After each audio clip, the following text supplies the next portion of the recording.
मेरे साथ एक बच्ची है, ये यतीम बच्ची है, इसका बाप फौत हो गया है और खानदानी ये जो दौलत लालच हवस का मामला है ना, वो इनके घर इस टाइम नाच रहा है। इसका एक बैकग्राउंडर है, दादा के जानिब से घर आता है बेटे को, बहनें प्रॉपर्टी हिब्बा कर देती हैं। बहनें कहती हैं नहीं नहीं नहीं, सानू आपदा वीर सोना बड़ा प्यारा है, वो अपने भाई को दे देते हैं। भाई साहब लेते हैं, अल्लाह गरीक रहमत करे भाई को भी, वो उस मकान को गिराता है, वहां पर एक खूबसूरत आलीशान मकान बनाता है। मकान बन गया। अब ये जो बच्ची मेरे पास बैठी है, ये एक बच्ची है, एक इसका भाई है। वालिद इस जहाने फानी से कूच कर गए। वालिद के कूच करने के चंद दिन बाद पुपियां और पुपियों के बच्चे जो हैं वो घर पे नाजिल हो गए। वही पुपियां और वही पुपियों के बच्चे जिन्होंने इनको प्रॉपर्टी हिब्बा कर दी थी।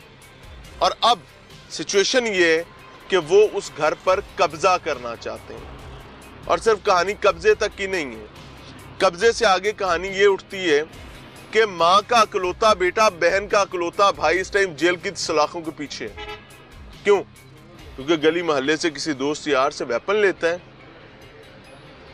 अपनी फुफोजाद भाई पर गोली चलाता है और वो गोली उसके पेट को छू कर गुजर जाती है, लेकिन अटेम्प्ट टू मर्डर में वो अंदर है।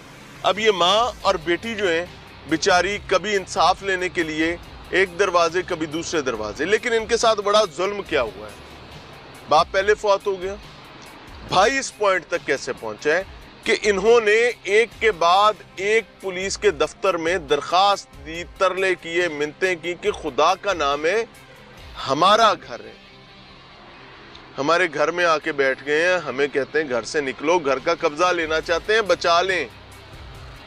कोई कानून नाफिज करने वाला इदारा, कोई जिम्मेदार, तमाम लंबी तान के सोते रहे। और उसके बाद अब जो सूरत हाल चल रही है और पीछे जो हुआ है वो इस बच्ची से समझ लेते हैं। अस्सलाम वालेकुम बेटे। वालेकुम अस्सलाम। बेटे क्या नाम है आपका? हिफ्सा नासिर। बेटा आपके अब्बा कितना अरसा पहले फौत हुए? 2 साल हो गया उनको। 2 साल हो गए जी। तो क्या करती हैं आप? पढ़ रही हूँ मैं। क्या पढ़ रही हैं? 2nd ईयर में पढ़ती हूँ और ICS कर रही हैं, 2nd ईयर में पढ़ती हैं। लाला मूसा से आपका ताल्लुक है? जी। बेटे क्या मामला हुआ? मेरे भाई ने पहले जो फायरिंग की है, शुरू से बताएं, अब्बा की फौतगी के बाद से। पापा के फौत होने के बाद इन्होंने कुछ पहले तो हमारे साथ ताल्लुकात ख़त्म कर दिए थे। अब्बा के फौत होने के बाद जी, फूफो ने सारे ताल्लुकात ख़त्म कर दिए थे। उन्होंने कहा आप हमारे लिए मर गए, हम आपके लिए मर गए। आप लोगों की रिश्तेदारी भी हुई थी पहले अब्बा की ज़िंदगी में? नहीं नहीं। ठीक है। और फिर उसके बाद 3 माह पहले ये हमारे घर आते हैं, हमारे घर में आके कब्जा कर लेते हैं। मेरे भाई ने 15 पे पहले कॉल करता है जब आप लोग घर में थे जब ये आए? जी। अच्छा जी। हमारे किराएदार थे, इन्होंने उनको निकाल दिया, ज़बरदस्ती आके उनको कहा कि खाली करो। वो फिर चुप करके निकल गए और फिर इन्होंने वहाँ पे कब्जा कर लिया उसी ग्राउंड फ्लोर पे। और किराएदार इनके कहने के कितने दिन बाद वहाँ जाते हैं? इन्होंने शायद उनको फ़ोन किया था और वो फौरी सामान छोड़ के चले गए। सामान आधा ले गया, आधा उनका नीचे ही पड़ा है। अभी भी पड़ा? जी पड़ा। अच्छा जी। फिर ये वहाँ पे भाई ने उस दिन 15 पे कॉल करता है जब ये आते हैं, तो पुलिस आती तो है लेकिन इनको निकालती नहीं है।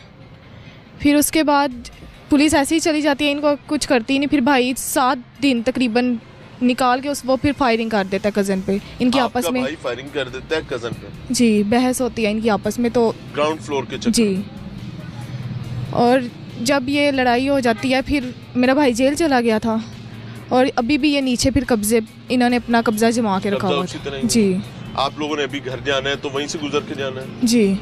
सीढ़ियाँ क्या है? हमारी सीढ़ियाँ अलग है ना, उन्होंने अलग है? हाँ जी। वो किराए वालों से अलग? जी। अच्छा, तो अभी क्या आप क्या कहते हैं? हम यही कह रहे हैं कि फूफो का ये कब्जा खाली करवा दें, हमें इंसाफ चाहिए। मैं यतीम हूँ, मेरी मदद की जाए। मैंने तो बहुत कोशिश की है इनको ख़त्म, यानी ये चले जाएं। हमने तो राजीनामे तक की कोशिश की है। राजीनामे की कोशिश भी की है? जी। आपकी फैमिली में कोई बड़ा मौजूद है? नहीं, सारे फौत हो चुके हैं। फूफो हो रही थे। सब बच्चे बच्चे लड़के लड़कियां ही हैं सारे आपके? जी। कोई मर्द और नहीं है? नहीं। जो बड़ा हो, जो समझा सकता हो? नहीं है कोई। अच्छा, मुझे एक चीज़ बताएं, अल्लाह आपके लिए आसानी का मामला फरमाए। अभी आपके कजन्स नीचे ही रहते हैं? जी। कभी कोई आपको आते जाते किसी को झगड़ा वगैरह तो नहीं करते? नहीं, उन्होंने जब दीवार बनाई थी तब हमारा थोड़ा सा झगड़ा हुआ है। हमने इनको रोकने की कोशिश की थी तो इन्होंने रुके नहीं, इन्होंने बल्कि मुझे धमकियाँ देनी शुरू कर दी हैं कि हम तुम्हें मार देंगे, खबरदार तुमने हमें रोकने की कोशिश की। फिर 15 पे कॉल की थी, उन्होंने आके ये रुकवाई थी दीवार। दीवार तो नहीं बनी? दीवार बन चुकी है, बस थोड़ी सी रह गई, एक ब्लॉक लगने वाला। अच्छा जी। तो पुलिस का रवैया? पुलिस ने पहले मदद की नहीं, लेकिन अब जो आए हैं वो थोड़ी कर रहे हैं मदद हमारी। क्या वाकई ही आपसे पुलिस से डिमांड करती रही है या ये बात झूठ है? नहीं, ये सच है। क्या डिमांड करती रही है? उन्होंने मुझे कहा है, मैं जब पहले किसने कहा? नाम लेके बताएं। आबिद गुज्जर SHO था। आबिद गुज्जर SHO थाना सिटी लाला मूसा। सिटी थाना लाला मूसा। लाला मूसा सिटी थाना का SHO था जी। आबिद गुज्जर जी। वो डिमांड क्या करता था? मुझे कहता है मेरे साथ चाय पे चलो और हम कार में बैठ के बात करेंगे, कार में बैठ के चाय पियेंगे। और फिर पैसों की भी उसने डिमांड की थी हमसे। 5 लाख की डिमांड की थी। इतने पैसे तो हमारे पास थे कोई नहीं। फिर हमने कहीं से मांग के इसको पहले 50,000 दिए। फिर इन्होंने एक और मेरे अंकल से बात करके 2 लाख रुपए उनसे हमारे थ्रू उन्होंने मांगे थे।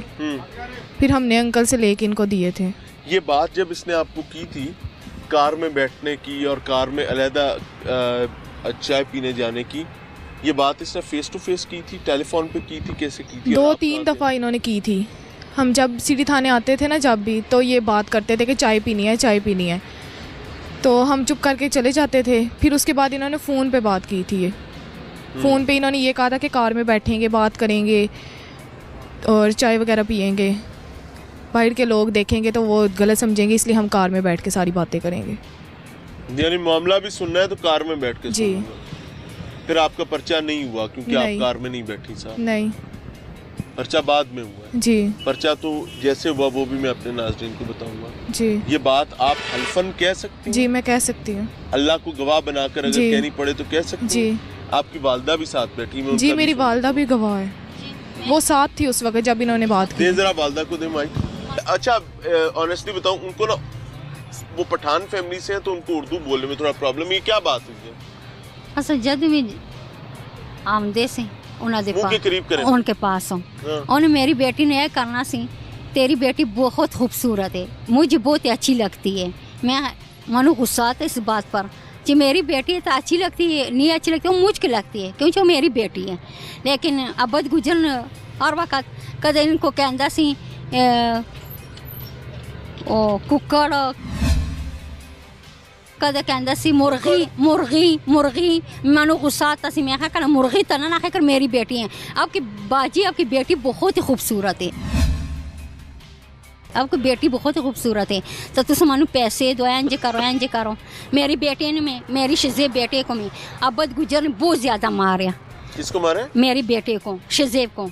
अच्छा। अबद गुजर ने फिर मेरी बेटी ने मुझसे बात की है आराम से, कह दिया मैं इनको पैसे दूँ, इनको पैसे नहीं देने, एक गन जालिम मुझे मार देंगे। मेरी बेटी को ऐसी जगह पर ऐसे चक्की मारती, जानवर चक्की मारते। फिर ऐसे में मारे सी, इस बहन ने ऐसे करके कहती भाई ये क्या हुआ, कहती चुप कर जा, ऐसे करके उन्हें अपनी शर्ट ऐसे आराम से ऐसे कर सड़ी। तो एक कौन सी मार बर्दाश्त करेगी? बेटा ये क्या मामला है ये बताएं, क्योंकि अब बात समझने में शायद मुझे प्रॉब्लम हो रहा है। भाई को मारते थे, कहते थे कि पैसे दो। तो वो उसने फिर हमें कहा कि कहीं से करके इनको पैसे दो ताकि ये मुझे मारे ना। गिरफ्तार जब किया होता, जब ये फायरिंग वाला वाकया हुआ, जी, बहुत ज़्यादा मारते थे इसको थाने में। तो फिर कहते थे कि पैसे दो तब जाके छोड़ेंगे। पहले तो इन्होंने यानी 25 लाख रुपए मांगे थे ना, तो फिर भाई ने कहा कि इतने तो हमारे पास है नहीं। फिर इन्होंने काम करवा के भाई ने कहा 5 लाख इनको दो, हमारे पास 5 भी नहीं थे। तो फिर और काम करवा के हमने फिर इन्होंने 2.5 लाख हमसे लिया है। आपको मुर्गी कहता था? जी। ये SHO आबिद गुजर है। DPO साहब